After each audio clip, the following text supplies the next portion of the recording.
But earlier today, I talked to Senator Marco Rubio about that and a lot more. Marco Rubio, Senator, good morning and welcome back here on America's Newsroom. Do you take issue with what Rudy Giuliani is saying in any way? No, Rudy Giuliani represents a client, and so he's acting in the best interest of his client. I continue to say what I've said the whole time. Let Mueller finish his work. Let all the truth come out. I think that's the best thing for the president. I really do. And I think it's the best thing for the country. So it's not going to take 10 years or 5 years or 3 years. Let the guy do his work, and it'll all be finished at some point. All the facts will be out there. They think a year is enough. The president tweeted this, in fact, just earlier today. Congratulations, America, he writes. We are now into the second year of the greatest witch hunt in American history, and there is still no collusion, no obstruction. The only collusion was that done by Democrats who were unable to win an election despite the spending of far more money. What would you say to him? Is well, a year the president's defending himself. Yeah, I mean, he's defending himself. That's what Rudy Giuliani is his lawyer. He's defending the president. They have a right to do so, and he may very well be proven right in the end. That's why I continue to say, let the investigation run its course. It's not going to take forever. All the truth will come out, and I think that's the best thing that could happen for the president. Okay. You were inside of a hearing yesterday. It was closed door, right? It was Clapper, Brennan, Mike Rogers. Can you give us a sense of what happened inside that room? Yeah, I mean, that meeting, so part of the thing, and one of the things that Senator Burr asked me and Senator Cornyn on the Republican side to do is to kind of take the lead in overseeing how did the intelligence community behave on this threat of Russian interference. What was their job? Did they do a good job of advising then President Obama and producing information about what was happening? And our conclusion is that by and large, they produced accurate information, and something that is not entirely unprecedented. Russia has meddled in other elections, and propaganda isn't new, but they went to a new level last year, primarily to sow instability and chaos in our society. But ultimately, they may have grown into a preference for the president. That doesn't mean that it's the reason why he won, and that's an important thing to distinguish. He didn't win because of the Russians. Did you talk about this FISA order, or the dossier, or what some Republicans believe kicked the whole thing off? Yeah, so some of that remains classified. It will be in our final report, and again, that's one of the challenges of dealing with this stuff. Is there are things at this point anyway we can't openly discuss, but a lot of that will be covered in the full report. So you were satisfied? Well, satisfied that the intelligence agencies identified Russian interference and began to address it.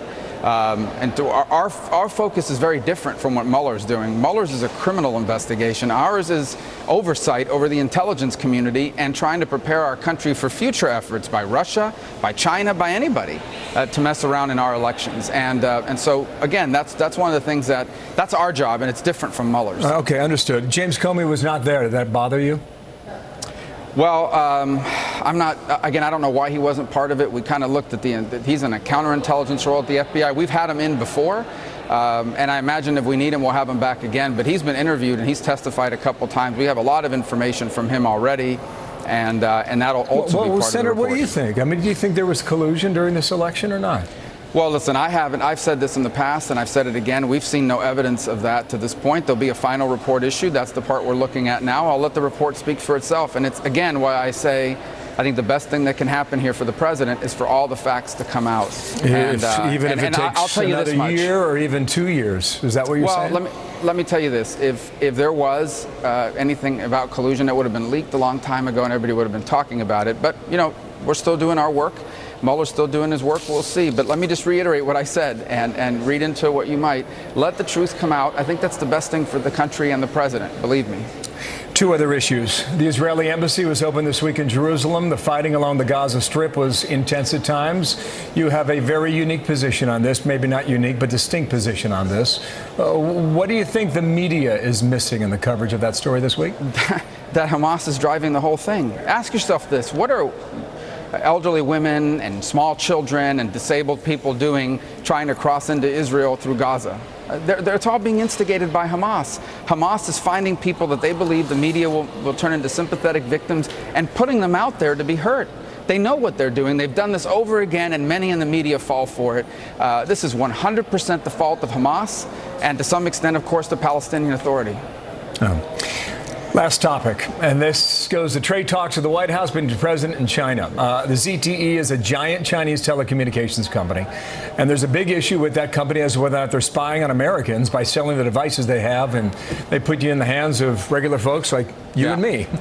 Here's the president on that 3 days ago. ZTE, the large Chinese phone company, buys a big percentage of individual parts from U.S. companies. This is also reflective of the larger trade deal we are negotiating with China and my personal relationship with President Xi. You have big problems with this aspect of it. Yeah, that's a mistake. I'm certain the president's probably negotiating as he goes along and looking for the best deal here. What's the problem with that, Senator? It's a mistake. I've told that to the White House. I'm going to tell that to the president. I have told them in the past. ZTE has nothing to do with trade. Nothing. The Chinese use their telecom companies to spy on us, and not just spy on us for national security, spy on us for commercial secrets, steal stuff from us. They want to control global telecom. They want to make it difficult for American military to communicate with commanders and each other. They want to embed themselves in the technology of other countries. You know, we make calls to other countries, to our embassies abroad. Imagine if ZTE or Huawei controls the infrastructure in some country like that. They're hearing everything that our government is doing, and they're stealing secrets from our companies. So do we simply not buy from that company? Absolutely. No, we shouldn't sell them any chips because they are trying to put us out of business. They steal our secrets.